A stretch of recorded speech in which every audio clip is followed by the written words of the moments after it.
पूरा इलाका इस वक्त बारूद के ढेर पर बैठा है और इसी बारूद के बीच से निकल रही हैं वो खबरें जो कुछ घंटे पहले तक सिर्फ अफवाह लग रही थीं, लेकिन अब तस्वीर साफ है। भारत ने पीओके के अंदर ऐसा सीधा और निर्णायक एक्शन लिया है जिसने दशकों से सुरक्षित समझे जाने वाले ठिकानों को मलबे में बदल दिया है।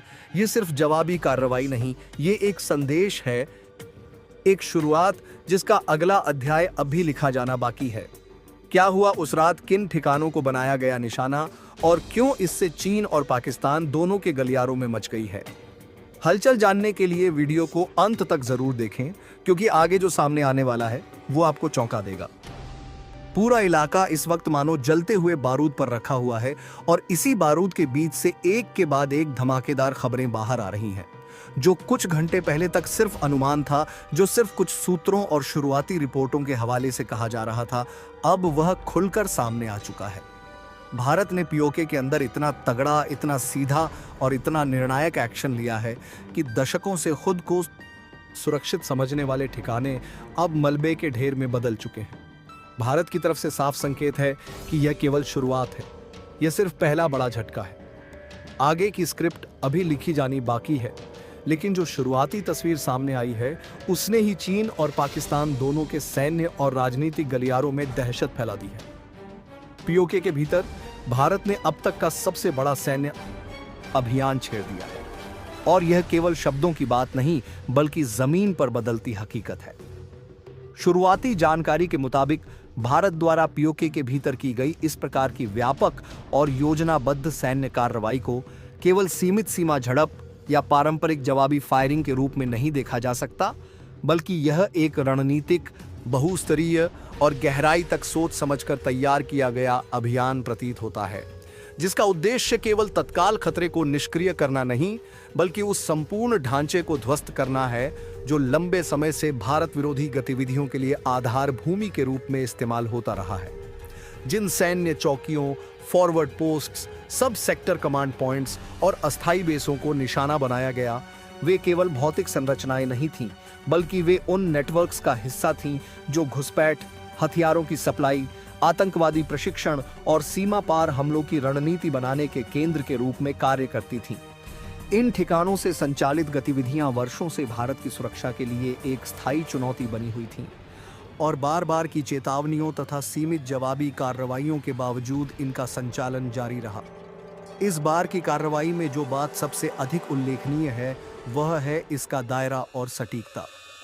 यह केवल एलओसी के समीप स्थित चौकियों तक सीमित नहीं रही, बल्कि उन ठिकानों तक पहुंची जो पीओके के भीतर काफी अंदर तक स्थित थे, जिससे यह संकेत मिलता है कि भारत ने न केवल खुफिया सूचनाओं का गहन विश्लेषण किया, बल्कि उन्हें क्रियान्वित करने के लिए अत्यंत सटीक सैन्य योजना भी तैयार की। यह भी स्पष्ट होता है कि इस अभियान में आधुनिक तकनीक, निगरानी प्रणालियों, ड्रोन इंटेलिजेंस, सैटेलाइट डेटा और real time command and control system का उपयोग किया गया होगा, जिससे लक्ष्यों की पहचान और उन पर सटीक प्रहार संभव हो सका। जिन बंकरों और चौकियों से कभी भारत के खिलाफ गोलियां चलाई जाती थीं और जिनसे सीमा पार आतंकवादी गतिविधियों की योजना बनाई जाती थी, उनका इस प्रकार ध्वस्त होना केवल सामरिक सफलता नहीं, बल्कि एक मनोवैज्ञानिक संदेश भी है। यह दर्शाता है कि भारत अब केवल रक्षात्मक मुद्रा में सीमित रहने के बजाय सक्रिय और आक्रामक रणनीति अपनाने के लिए तैयार है। इस कार्रवाई से यह भी संकेत मिलता है कि भारत अब प्रोएक्टिव डिटरेंस के सिद्धांत पर काम कर रहा है, जिसमें खतरे के पूरी तरह सक्रिय होने का इंतजार करने के बजाय उसे पहले ही निष्प्रभावी करने का प्रयास किया जाता है। इस प्रकार की कार्रवाई का एक महत्वपूर्ण पहलू यह भी है कि यह भविष्य में होने वाली घुसपैठ और हमलों के लिए एक निवारक, डिटरेंट का काम कर सकती है, क्योंकि जब किसी नेटवर्क की आधारभूत संरचना ही नष्ट हो जाती है तो उसकी पुनर्स्थापना में समय, संसाधन और समन्वय की आवश्यकता होती है, जिससे उसकी क्षमता अस्थायी रूप से कमजोर हो जाती है।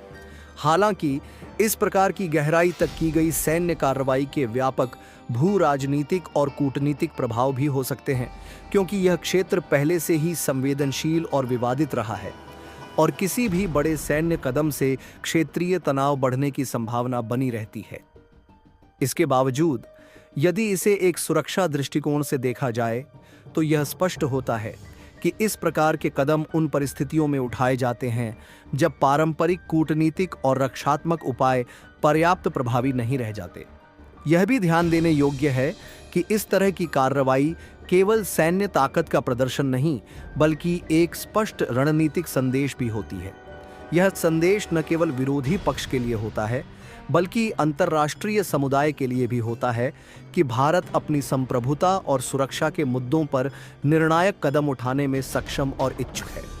अंततः इस पूरे घटनाक्रम को एक व्यापक सुरक्षा नीति के हिस्से के रूप में समझना अधिक उचित होगा, जिसमें सीमा प्रबंधन, आतंकवाद विरोधी रणनीति, खुफिया समन्वय और सैन्य आधुनिकीकरण सभी शामिल हैं, और जिसका लक्ष्य केवल तात्कालिक खतरे को समाप्त करना नहीं, बल्कि दीर्घकालिक स्थिरता और सुरक्षा सुनिश्चित करना है, और जिन्हें पाकिस्तान अब तक पूरी तरह सुरक्षित मानता था। इन पोस्टों में से कई पर चीन के सैन्य सलाहकार, ड्रोन ऑपरेटर और तकनीकी टीमें भी सक्रिय थीं, जो पीओके की भौगोलिक संरचना का इस्तेमाल करते हुए भारत की निगरानी करती थी और अपने हिसाब से इलाके का सैन्य नक्शा तैयार करती थी। भारत ने सबसे पहले इन्हीं बिंदुओं को चुना, जो न सिर्फ पाकिस्तानी सेना के लिए बल्कि चीन के लिए भी अहम थे। जैसे ही इन ठिकानों पर भारतीय आर्टिलरी, प्रिसीजन गाइडेड हथियारों और ड्रोन के जरिए सटीक प्रहार शुरू हुए, पाकिस्तान की पूरी अग्रिम तैनाती हिल गई। कई चश्मदीदों का कहना है कि रात के अंधेरे में पहले आसमान में हल्की गूंज सुनाई दी, फिर अचानक एक के बाद एक कई धमाके हुए, और देखते ही देखते जिन बंकरों को अजय समझा जाता था वे आग की लपटों में घिर गए। पाकिस्तान की तरफ से जवाबी फायरिंग की कोशिश जरूर की गई, लेकिन भारत की ओर से इतनी सटीकता और ताकत के साथ प्रहार हुआ कि प्रतिक्रिया देने का समय ही नहीं मिला। कई पोस्टों पर तैनात पाकिस्तानी सैनिकों को अपनी पोजीशन छोड़कर भागना पड़ा। कुछ जगहों पर तो वे अपने हथियार और गोला बारूद तक छोड़कर ऊंचाइयों की तरफ भागते देखे गए। भारत की बीएसएफ और अग्रिम मोर्चे पर मौजूद यूनिट्स ने ऐसी कई चौकियों पर अब फिजिकल डोमिनेंस यानी जमीन पर पकड़ बना ली है, जिनका नाम लेकर पाकिस्तान दशकों से एलओसी के बहाने भारत को डराने की कोशिश करता रहा था। सबसे बड़ा झटका पाकिस्तान को उन बेसों पर पड़ा है जो पीओके के भीतर गहराई में स्थित थे और जिन्हें वह आतंकियों के लॉन्च पैड, ट्रेनिंग कैंप और लॉजिस्टिक्स सपोर्ट हब के तौर पर इस्तेमाल करता था।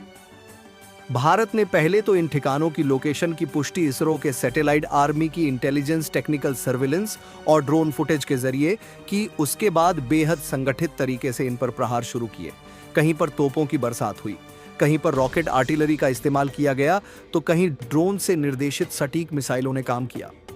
नतीजा यह हुआ कि पीओके के कई हिस्सों में पाकिस्तानी सेना के लिए पूरे कम्युनिकेशन ग्रिड में भारी व्यवधान आया।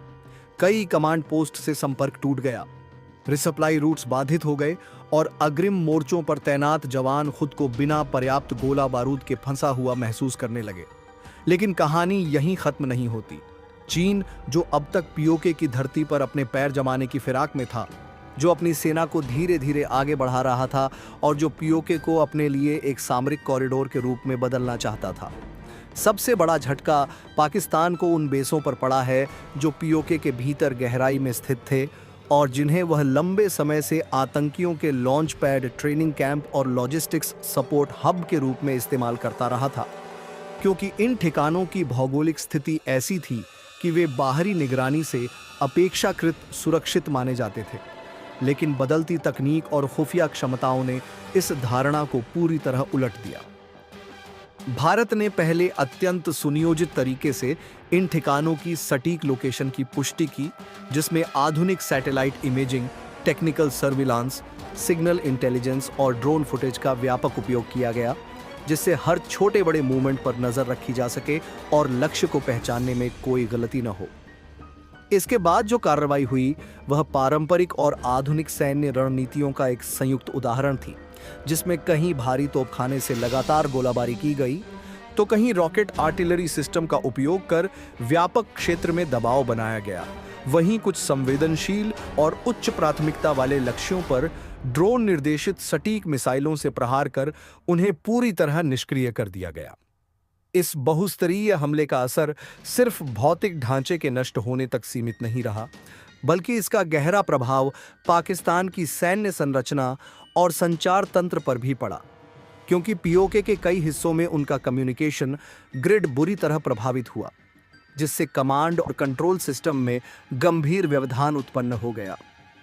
कई अग्रिम कमांड पोस्ट से संपर्क टूट गया, जिससे आदेशों का आदान प्रदान बाधित हुआ और जमीनी स्तर पर तैनात यूनिट्स को तत्काल निर्णय लेने में कठिनाइयों का सामना करना पड़ा। इसके साथ ही सप्लाई चेन पर भी भारी असर पड़ा, क्योंकि रिसप्लाई रूट्स बाधित हो गए, जिसके चलते अग्रिम मोर्चों पर तैनात सैनिकों को पर्याप्त गोला बारूद, भोजन और अन्य आवश्यक संसाधनों की कमी का सामना करना पड़ा, जिससे उनकी ऑपरेशनल क्षमता कमजोर हुई और मनोबल पर भी प्रभाव पड़ा।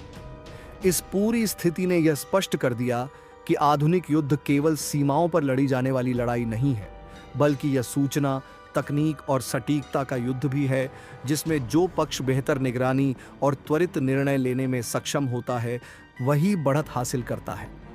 लेकिन यह कहानी केवल भारत और पाकिस्तान के बीच सीमित नहीं है, क्योंकि इस पूरे परिदृश्य में चीन की भूमिका भी महत्वपूर्ण मानी जा रही है, जो लंबे समय से पीओके क्षेत्र में अपनी रणनीतिक उपस्थिति मजबूत करने की कोशिश कर रहा था। चीन का उद्देश्य केवल आर्थिक परियोजनाओं तक सीमित नहीं था, बल्कि वह इस क्षेत्र को एक सामरिक कॉरिडोर के रूप में विकसित करना चाहता था, जिससे उसे क्षेत्रीय प्रभाव बढ़ाने के साथ साथ सैन्य दृष्टि से भी लाभ मिल सके। चीन द्वारा बुनियादी ढांचे के विकास के नाम पर सड़कें, पुल और अन्य सुविधाएं विकसित की जा रही थीं, जिनका उपयोग भविष्य में सैन्य गतिविधियों के लिए भी किया जा सकता था। और यही कारण था कि वह धीरे धीरे अपनी उपस्थिति को मजबूत कर रहा था। हालांकि हालिया घटनाक्रमों ने उसकी इस रणनीति को भी चुनौती दी है, क्योंकि जिस क्षेत्र को वह स्थिर और सुरक्षित मानकर अपने दीर्घकालिक निवेश और विस्तार की योजना बना रहा था, वहां अचानक बढ़ी अस्थिरता और सैन्य तनाव ने उसके लिए जोखिम बढ़ा दिया है। इसके अलावा इस स्थिति ने क्षेत्रीय संतुलन पर भी प्रभाव डाला है, क्योंकि अब यह केवल दो देशों के बीच संघर्ष का मामला नहीं रह गया, बल्कि इसमें तीसरे पक्ष की संभावित भागीदारी और उसके हित भी जुड़े हुए हैं। विशेषज्ञों का मानना है कि इस प्रकार की सैन्य कार्रवाइयां अल्पकालिक रणनीतिक लाभ तो दे सकती हैं, लेकिन दीर्घकाल में यह क्षेत्रीय अस्थिरता को बढ़ा सकती हैं, जिससे व्यापक स्तर पर तनाव और संघर्ष की संभावना बनी रहती है। वहीं दूसरी ओर यह भी देखा जा रहा है कि इस पूरे घटनाक्रम ने वैश्विक स्तर पर भी ध्यान आकर्षित किया है, क्योंकि दक्षिण एशिया पहले से ही एक संवेदनशील क्षेत्र माना जाता है, जहां किसी भी प्रकार का सैन्य टकराव बड़े पैमाने पर प्रभाव डाल सकता है। ऐसे में अंतर्राष्ट्रीय समुदाय की भूमिका भी महत्वपूर्ण हो जाती है, जो इस तरह के तनाव को कम करने और बातचीत के जरिए समाधान निकालने पर जोर देता है। कुल मिलाकर यह स्थिति केवल सैन्य शक्ति प्रदर्शन का मामला नहीं है, बल्कि यह एक जटिल भू राजनीतिक समीकरण का हिस्सा है, जिसमें रणनीति, तकनीक, कूटनीति और क्षेत्रीय हित सभी एक साथ जुड़े हुए हैं। और आने वाले समय में यह देखना महत्वपूर्ण होगा कि संबंधित देश इस चुनौतीपूर्ण परिस्थिति को किस प्रकार संभालते हैं, और क्या वे इसे टकराव की दिशा में ले जाते हैं या संवाद और संतुलन के माध्यम से स्थिरता की ओर बढ़ते हैं। उसे भी भारत के इस सीधे और तगड़े एक्शन के सामने झुकना पड़ा। चीन की योजना साफ थी कि पीओके के सहारे वह भारत के लिए दो तरफा मोर्चा खोल दे। एक तरफ एलएसी पर दबाव बढ़ाए और दूसरी तरफ पीओके से होकर सैन्य मौजूदगी बढ़ाकर भारत के पश्चिमी मोर्चे पर भी भारत को परेशान रखे। लेकिन भारत ने पीओके के अंदर घुसकर जिस तरह एक के बाद एक फॉरवर्ड पॉइंट्स, ऑब्जर्वेशन पोस्ट और शेल्टर पॉइंट्स पर निशाना साधा, उसने चीन की इस पूरी सोच की कमर तोड़ दी। चीन के वे सैनिक जो पाकिस्तानी चौकियों के साथ मिलकर पीओके के अलग अलग हिस्सों में तैनात थे, अब खुद को ऐसे हालात में पा रहे हैं जहां ना आगे बढ़ने की स्थिति बची है, न ठहरने की, और ना ही सीधे भारत से भज जाने की हिम्मत। कई रिपोर्ट्स ये दावा कर रही हैं कि भारत की कार्यवाही के बाद चीन की टुकड़ियों में जबरदस्त भगदड़ मच गई, जो में और आगे घुसने की फिराक में था, जिसे लगता था कि भारत सिर्फ बयान जारी करेगा और सीमा पर रक्षात्मक रुख अपनाए रखेगा। वह अब अपनी सेना समेत बैकफुट पर आता दिख रहा है। कई सेक्टर से यह खबर सामने आई है कि चीन ने अपने कई अस्थायी कैंप, उपकरणों के डिपो और कम्युनिकेशन नोड्स को जल्दी जल्दी समेटना शुरू कर दिया है। कुछ जगहों पर चीन के सैनिकों को तेजी से पीछे हटते हुए भी देखा गया है, जो ऊंचे इलाकों की ओर या सुरक्षित समझे जाने वाले दूसरे पॉइंट्स की ओर खिसक रहे हैं। भारत और चीन के बीच रणनीतिक प्रतिस्पर्धा लंबे समय से एशियाई भू राजनीति का एक केंद्रीय तत्व रही है, लेकिन हाल के घटनाक्रमों ने इस प्रतिस्पर्धा को एक नए और अधिक तीखे मोड़ पर ला खड़ा किया है। भारत द्वारा सीमावर्ती क्षेत्रों में की गई आक्रामक तैनाती, तेज निगरानी क्षमताओं का उपयोग और सटीक लक्षित प्रहारों की रणनीति ने न केवल सामरिक संतुलन को बदल दिया है, बल्कि चीन को भी अपनी अग्रिम सैन्य स्थिति पर पुनर्विचार करने के लिए मजबूर कर दिया है। विशेष रूप से पाकिस्तान अधिकृत कश्मीर पीओके के भीतर चीन की बढ़ती सैन्य गतिविधियों को लेकर जो स्थिति बनी, उसने अंतर्राष्ट्रीय स्तर पर कई गंभीर सवाल खड़े किए हैं। चीन, जो लंबे समय से स्वयं को एक जिम्मेदार, संयमित और शांतिप्रिय वैश्विक शक्ति के रूप में प्रस्तुत करता आया है, इस घटनाक्रम के बाद अपने ही दावों के दबाव में आता दिखाई दे रहा है। जमीनी हकीकत यह रही है कि पीओके जैसे संवेदनशील क्षेत्र में उसकी उपस्थिति केवल आर्थिक या विकासात्मक परियोजनाओं तक सीमित नहीं रही, बल्कि उसमें स्पष्ट रूप से सैन्य आयाम भी जुड़ते गए। स्थानीय आबादी का विस्थापन, उनके घरों का ध्वस्तीकरण और नागरिक क्षेत्रों को सैन्य गलियारों में बदलना इस बात के संकेत थे कि चीन अपनी रणनीतिक पकड़ मजबूत करने के लिए किसी भी हद तक जाने को तैयार था। यह सब ऐसे समय में हो रहा था जब अंतर्राष्ट्रीय समुदाय पारदर्शिता, संप्रभुता और मानवाधिकारों के मुद्दों को लेकर अधिक संवेदनशील होता जा रहा है। भारत की ओर से इस स्थिति का जवाब केवल कूटनीतिक विरोध तक सीमित नहीं रहा। भारतीय सुरक्षा प्रतिष्ठान ने बहुआयामी रणनीति अपनाते हुए तकनीकी श्रेष्ठता, खुफिया जानकारी के सटीक उपयोग और सीमित लेकिन प्रभावी सैन्य कार्रवाइयों के जरिए यह स्पष्ट संदेश दिया कि उसकी संप्रभुता और क्षेत्रीय अखंडता से किसी भी प्रकार का समझौता स्वीकार्य नहीं होगा। इन लक्षित कार्रवाइयों का प्रभाव यह हुआ कि चीन की अग्रिम सैन्य रेखा, जो धीरे धीरे पीओके के भीतर गहराई तक बढ़ रही थी, अचानक दबाव में आ गई। लॉजिस्टिक सपोर्ट, सैनिकों की सुरक्षा और अंतर्राष्ट्रीय प्रतिक्रिया के संभावित परिणामों को ध्यान में रखते हुए चीन को अपनी रणनीति में तत्काल बदलाव करना पड़ा। परिणाम स्वरूप उसने अपने सैनिकों और सैन्य संसाधनों को पीछे की ओर खींचना शुरू कर दिया, जिसे कई विश्लेषकों ने टैक्टिकल रिट्रीट कहा, लेकिन व्यापक परिप्रेक्ष्य में यह एक रणनीतिक झटका भी माना जा रहा है। यह स्थिति चीन के लिए इसलिए भी जटिल हो गई क्योंकि वह खुले तौर पर किसी बड़े सैन्य टकराव में उलझना नहीं चाहता, खासकर ऐसे समय में जब उसकी अर्थव्यवस्था कई आंतरिक और बाहरी दबावों का सामना कर रही है। चीन की सबसे बड़ी चुनौती उसकी वैश्विक छवि से जुड़ी हुई है। उसने दशकों तक शांतिपूर्ण उदय, पीसफुल राइज की अवधारणा को बढ़ावा दिया और खुद को एक ऐसे देश के रूप में स्थापित करने की कोशिश की जो वैश्विक स्थिरता में योगदान देता है, न कि उसे बाधित करता है। लेकिन पीओके में उसकी गतिविधियों और अब अचानक पीछे हटने के फैसले ने इस नैरेटिव को कमजोर किया है। अंतर्राष्ट्रीय समुदाय के लिए यह एक विरोधाभास बनकर उभरा है कि यदि चीन वास्तव में संयमित और संतुलित शक्ति है, तो फिर उसे ऐसी परिस्थितियों में सैन्य उपस्थिति बढ़ाने की आवश्यकता क्यों पड़ी, और जब उसे चुनौती मिली तो वह इतनी तेजी से पीछे क्यों हट गया। यह सवाल केवल भारत या दक्षिण एशिया तक सीमित नहीं है, बल्कि वैश्विक रणनीतिक विमर्श का हिस्सा बन चुका है। पश्चिमी देशों, विशेषकर अमेरिका और यूरोपीय शक्तियों ने पहले ही चीन की विस्तारवादी नीतियों पर चिंता जताई है और इस घटना ने उन आशंकाओं को और बल दिया है। इसके अतिरिक्त पाकिस्तान के साथ चीन के संबंधों पर भी इस घटनाक्रम का प्रभाव पड़ा है। चीन पाकिस्तान आर्थिक गलियारा CPEC लंबे समय से दोनों देशों के बीच रणनीतिक सहयोग का प्रतीक रहा है, लेकिन जब सुरक्षा की स्थिति जटिल होती है तो ऐसे प्रोजेक्ट्स की व्यवहार्यता पर भी सवाल उठने लगते हैं। यदि चीन वास्तव में पीओके से अपनी सैन्य उपस्थिति कम कर रहा है या उसे पुनर्संतुलित कर रहा है, तो यह पाकिस्तान के लिए एक संकेत हो सकता है कि संकट की स्थिति में उसे पूरी तरह चीन पर निर्भर नहीं रहना चाहिए। यह धारणा पाकिस्तान की रणनीतिक गणनाओं को प्रभावित कर सकती है और क्षेत्रीय शक्ति संतुलन में सूक्ष्म बदलाव ला सकती है।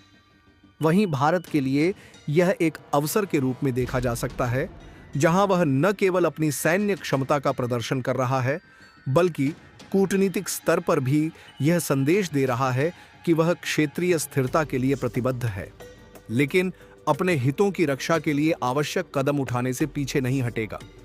इस पूरे घटनाक्रम का एक मानवीय पक्ष भी है जिसे नजरअंदाज नहीं किया जा सकता।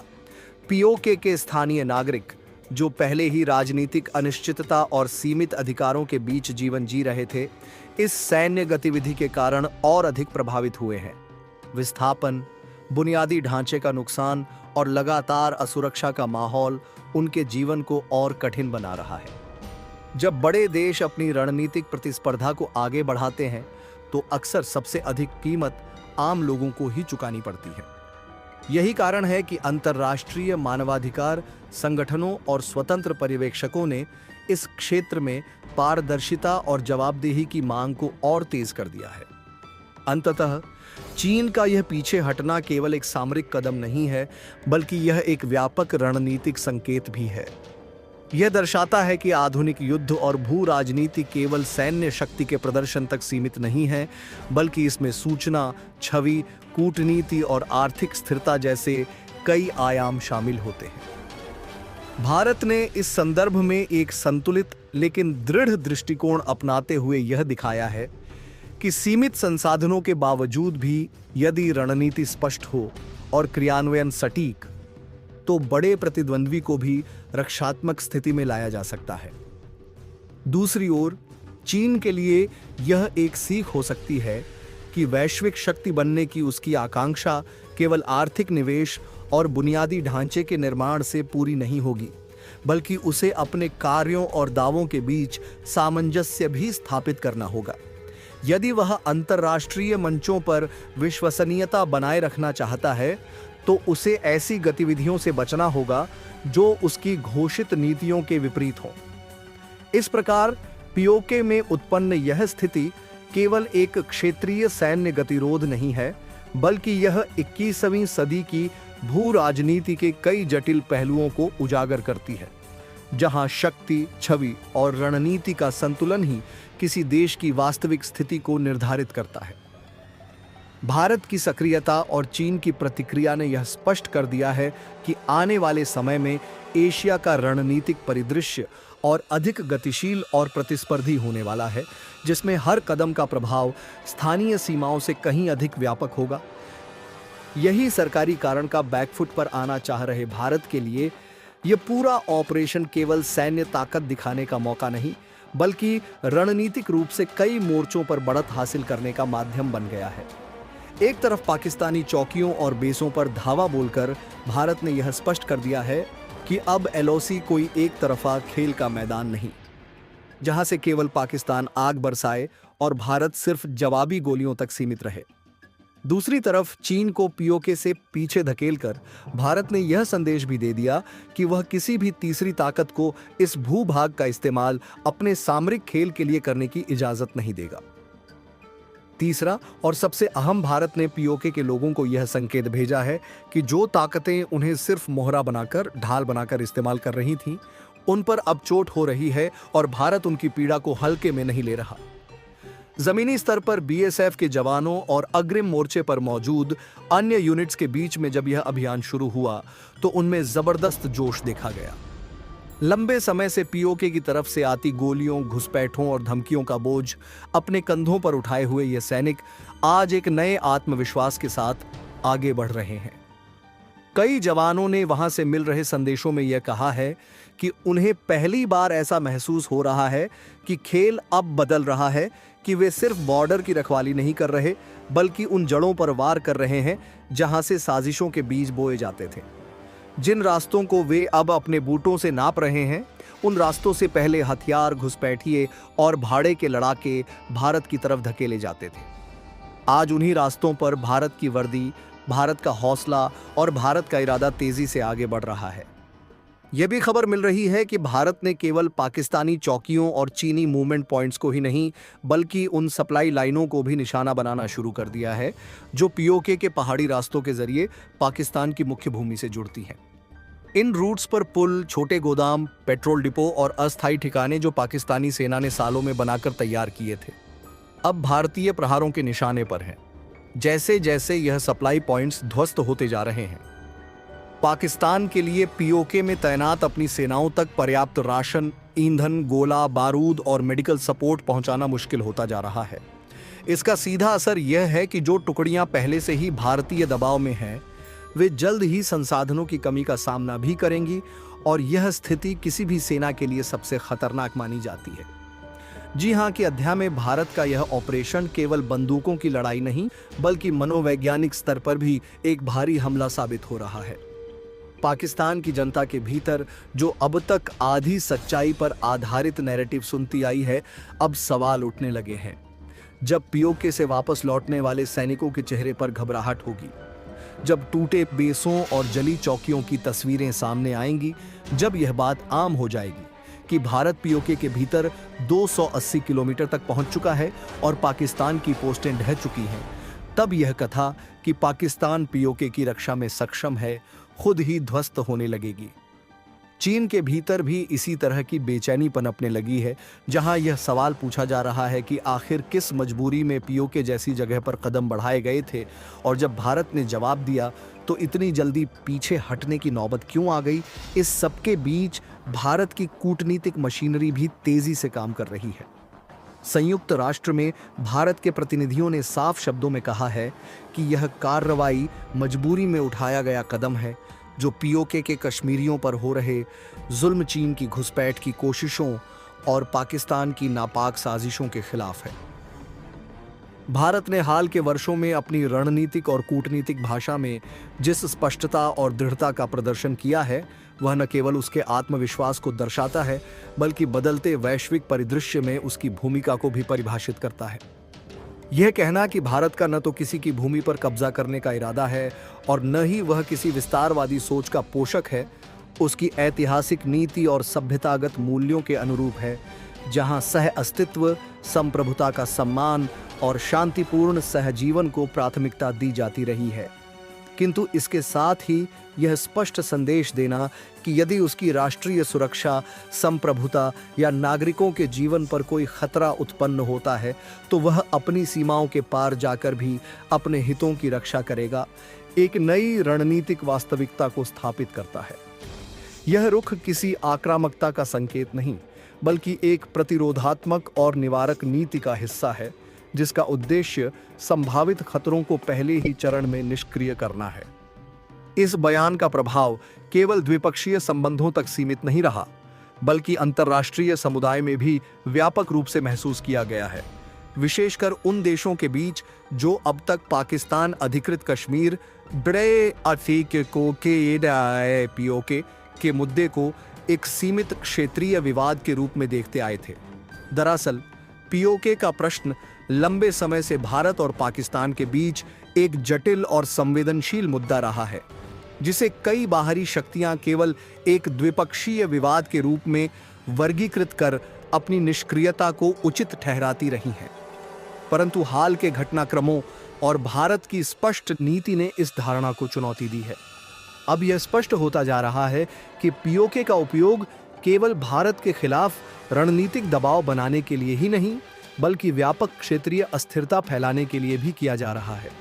आतंकवादी ढांचे, अवैध नेटवर्क और अस्थिरता को बढ़ावा देने वाली गतिविधियां इस क्षेत्र से संचालित होने के आरोपों के कारण वैश्विक चिंता का विषय बनती जा रही है। ऐसे में भारत का यह कहना कि वह केवल अपनी रक्षा के लिए आवश्यक कदम उठाएगा, अंतर्राष्ट्रीय कानून के दायरे में एक वैध और तर्कसंगत स्थिति के रूप में देखा जा रहा है।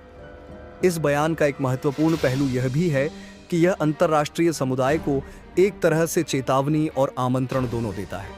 चेतावनी इस अर्थ में कि यदि वे क्षेत्रीय सुरक्षा के खतरों को नजरअंदाज करते रहे तो इसके परिणाम व्यापक और गंभीर हो सकते हैं, और आमंत्रण इस रूप में कि वे इस मुद्दे को एक व्यापक सुरक्षा चुनौती के रूप में देखें और अपनी नीतियों का पुनर्मूल्यांकन करें।